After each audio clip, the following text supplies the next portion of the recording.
শুধু দর্শক, আমাদের আম বাগানে এখন যদি একটু খেয়াল করেন তাহলে দেখতে পাবেন যে প্রচুর পরিমাণে কিন্তু আমের মুকুল আসছিল, সেই এখন কিন্তু বেশ গুটি গুটিও হয়েছে।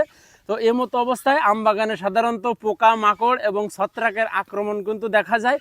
মতো অবস্থায় অবশ্যই কিন্তু আমাদেরকে স্প্রে দিতে হবে।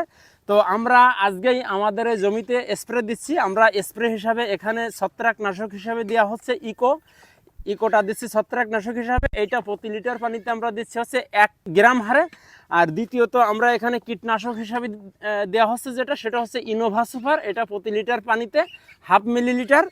তৃতীয়ত আমরা এখানে মাকড়নাশক হিসাবে যেটা দিচ্ছি সেটা হচ্ছে আপনার এগ্রিটা দেওয়া হচ্ছে প্রতি লিটার পানিতে 1 মিলিলিটার।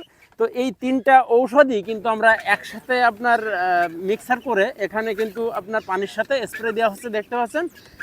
তো মতো অবস্থায় আপনি যদি চান আপনার গাছের যদি আমের গুটি এরকম বড় বড় টাইপের হয়ে যায় তাহলে অবশ্যই কিন্তু আপনিও স্প্রে দিতে পারেন।